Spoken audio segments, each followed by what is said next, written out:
Hey everybody, Alex Kozora, SteelersDepot.com, back with some more Pittsburgh Steelers 2025 NFL Draft tape and analysis. Still got a bunch of Steelers videos planned to recap the season, but want to dip my toe into the college game.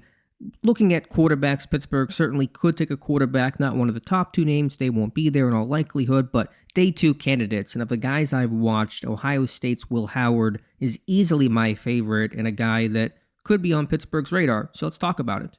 Before we start, if you guys could like this video, subscribe to the channel, and check out the site, SteelersDepot.com. Would really appreciate that. Already a ton of draft profiles, including one on Will Howard. I'll link in the description, and many more on the way. Our goal to get to 300 plus this draft season. Want to be very clear about one thing, and then we'll get into the tape. I'm not saying Pittsburgh needs to draft Will Howard. I'm just saying of the day two type of quarterbacks, Jackson Dart, Jalen Milroe, etc., Will Howard has been my favorite and preference of the group. So let's go through the tape here. Bunch of clips. It's going to be a lot of the same thing, but I think repetition is really important when you talk about evaluating prospects. It can't just be you saw this guy, this prospect make one play one time. It's got to be a pattern. It's got to be a real staple of their game.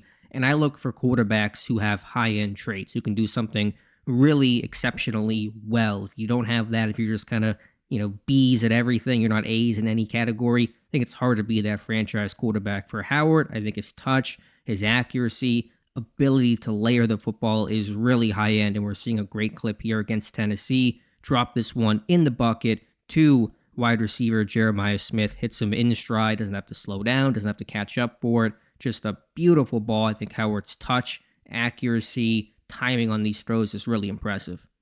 Same game, same principle, but different area of the field and under some pressure as well. Seeing Howard hitch, climb, make this throw over the defender's shoulder, gets them down right near the goal line. And so take a look at it from the other end zone angle. Bit of pressure here. Howard's hitching, climbing, this throw on the money. Receiver not breaking stride. Howard making a check here at the line of scrimmage. Again, really high-end type of stuff.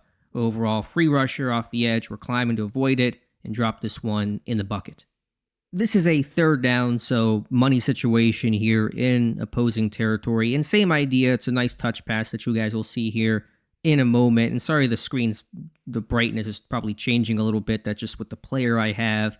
It's an unfortunate byproduct of it. But what I want to talk about here is also the progression. We're seeing Howard work through progression 1, 2, 3, and then eventually find this kind of flood concept. Igbuka on the sideline, and they convert on third down. Get a good look at it from the end zone angle. We're getting far hash throw here. College system, hashes are wider. Really going to show off the arm talent here. But Howard's not just a big arm and nothing else kind of a guy, but we're going through progressions. Maybe he shouldn't have come back to that read. I'm not entirely sure what the concept was and how they're working it here. But you're just seeing Howard work his eyes here, going left and then back left again, and then coming to the right and making a really accurate throw. And even though that throw is maybe technically behind, it really shielded the receiver from taking a shot from this deep third defensive back here along the sideline. And so it really kind of helped him, make sure he wasn't going to take a shot there from that DB coming downhill. It's a conversion, big-time moment, big-time completion for Ohio State. Same situation as the first clip. Put this one in the bucket, hitting Jeremiah Smith in stride, second touchdown of the day along the sideline. So working that as kind of that 12th defender. Can't throw this one too far outside shoulder. Obviously, Smith, a fantastic receiver. Life is easy when you get to throw to that guy. But, this is a pinpoint throw where Smith doesn't have to make a diving, acrobatic, or really adjust his route at all. This one is just pitch and catch over the defender. It does not have terrible coverage. Another touchdown for Ohio State. Take a look at it one time from the end zone angle after we watch the celebration. Extended cut here. Really extended cut by the Ohio State film crew on this one. So here we go. End zone view and just a touch. This moon ball is a little Russell Wilson-like. I don't know if Howard's arm is quite as strong as Russ's, but man, it is accurate.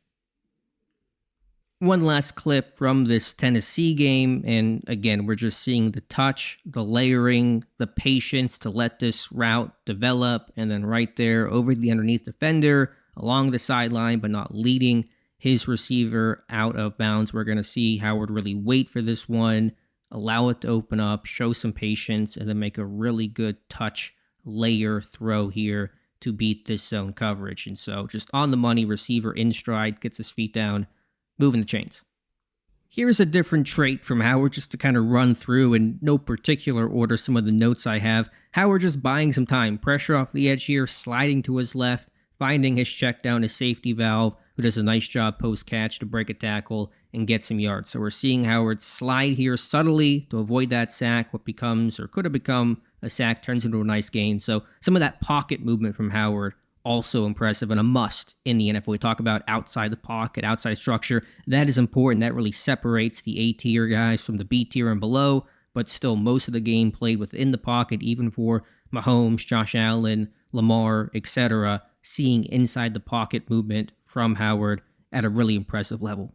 One knock on Howard might be, well, Alex, he was surrounded with just so much talent, all these great receivers, this offensive line. We are seeing a lot of throws here that are pretty clean overall. It almost feels like 7 on 7. So, of course, Howard is excelling, but we're seeing a clip here of him under siege, under pressure, finding his option, getting the ball out, making still a strong, accurate throw, standing tall in the face of pressure, getting this game, this twist here from number 2, the left outside linebacker, looping across into the B gap, and Howard still making a good throw and getting some yak out of this as well. And so not a super, super high level throw, but under pressure, see a lot of quarterbacks wilt. They want to run. They'll make mistakes.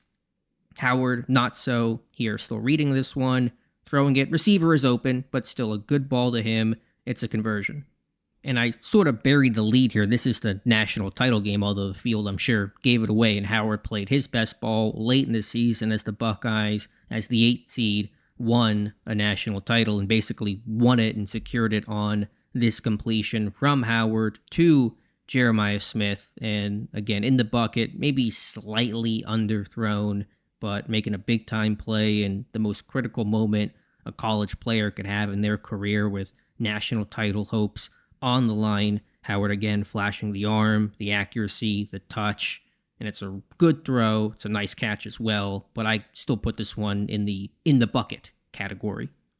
Against Oregon, the Buckeyes routing the Ducks, and they came out to a giant lead and held off Oregon's slight comeback in the second half. And so this is a great throw, splitting the seams on the money over the defender in stride. That defender in trail position over his shoulder, and it is another touchdown for Will Howard. Take a look from the aerial view, take a look at the coverage, but Howard putting this one in the bucket, this two deep shell, receiver splitting the safeties, Howard putting it on the money on that middle hole runner, and another touchdown here for the Buckeyes. So these things in the bucket, yes, talented, that threw that to a probable first round pick, but you didn't need a first-round caliber player to catch that ball. I mean, that is in stride, on the money. Bit of pressure as well from potential other first-round pick Derek Carman. Big-time throw, big-time game.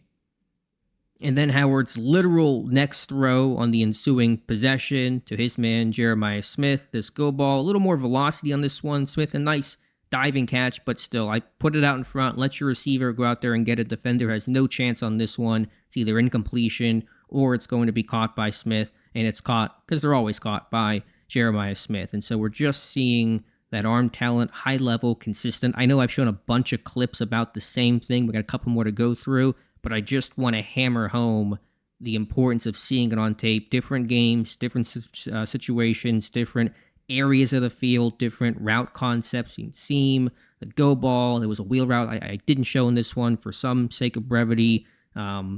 These vertical outside throws, far hash, near hash. You want to see it all over a guy's tape to really believe he can do it. And I have no doubt Will Howard can make these throws at the NFL level. Now, you may sit there and still say, Alex, it was Ohio State, great team, national championship roster. Well, Howard was not always at Ohio State. He was only there for one season. He spent most of his time at Kansas State, and you still saw similar traits. This is the Texas game in 2023. They got down, K-State did. 17-0, I think it was, and then 27-7, came back, forced overtime, lost the heartbreaker 33-30, but we're still seeing similar things. Now, I will say the start of this game for Howard was abysmal. That's how you get down, as you guys see right there, 17-0, but we're still seeing the arm talent to lesser, no disrespect, receivers. This one, great placement. DB has no chance. He's got great coverage all over the receiver, pinning him to the sideline, and Howard still fits this ball in here for a big completion down near the goal line with some interior rush pressure as well. So it's not just Ohio State, it is throughout his college career. A few plays later, shows some touch and not necessarily a deep ball, but corner route here, in stride, away from the defender, pitch and catch, touchdown for the Wildcats. And so more of the same from Howard, some of those corner throws we saw at Ohio State, also seeing at K-State, seeing Howard here making checks out of empty. High school coaches called him a field general, coach on the field. It's picked up well. It's a good ball. It's a touchdown. A throw against pressure, and you sit there and say Ohio State, ton of offensive line talent. They got a potential first-round tackle in Josh Simmons. Well, you're seeing pressure here, and Howard stand tall and make a throw. And again, showing good touch, layering, but we're getting pressure here. Number 90, beating the right guard. And then Howard just floating that ball over the underneath defender, right over top of him, but still very catchable. Just throws a really catchable ball. Got that hook curl player underneath. He can't get a hand on it, but it's complete to the receiver, number 10, along the sideline. And so those are the throws against pressure that really tell me his game can translate. Let me give you just one more example of this touch Howard shows in even a little different situation on the move. Probably drifted and didn't have to on this particular rep, but I just love the touch, and we're seeing something out of pocket instead of just inside structure for a change. Again, probably didn't have to leave the pocket like this, created some pressure, but throwing it over number 0, who's clapping his hands, can't believe that he could not get a piece of this one. Howard just has a good feel for touch. He's got really good control in the football, when to put that loft and arc on it, and we're seeing him do this a little different way this time, and even directing this running back downfield to get away from the linebacker to throw it over top of him. So again, I just see it continually on his tape, different games, different situations, including at Kansas State, and it's really, really impressive. So overall, I came away impressed by Howard. Again, I kind of focused on more one specific element of his game, but I have a full scouting report linked to Steelers Depot below that goes through the good, the bad. It's certainly not all positive with Will Howard. I think there's a lack of RPMs on the football. He is a bit more of a touch thrower. Can he drive the ball over the middle? There are going to be some questions there. As an athlete, he's not going to be the most mobile guy. I call him a Daniel Jones type of runner. It's a little clunky. It's a little unathletic looking, but in a line, this guy can run. He's got 3 career rushes of 70-plus yards. They use a ton of quarterback design runs at K-State and even at Ohio State, despite having 2 great running backs. And so there is an element of mobility, but he's kind of an older school guy. NFL comps only matter so much. I was trying to think about one, a little Blake Bortles, a little Matt Hasselbeck. Somebody said Matt Schaub, and that kind of clicked with me. Not to say they'll have the exact same career, but just kind of style of play. But all that aside, I thought Howard really impressive overall, top to bottom. He's accurate. He's got touch. He does things at a high level. He's got enough mobility. He can, make calls. He can read and go through progressions, and he can stand tall in the face of pressure. It's just a lot of foundational stuff with high-end traits and high-end plays consistently that tell me this guy can be a real NFL quarterback. So as much as I'm usually in the first-round camp of drafting quarterbacks, and again, I'm not saying Pittsburgh has to take this guy in the second round or whatever, but if you want to ask me about a day 2 quarterback, ask me about Will Howard. So let me know your thoughts in the comments below. Appreciate you guys watching. Please like this video, subscribe, check out the site, SteelersDepot.com. Thank you again, and we'll talk to you soon.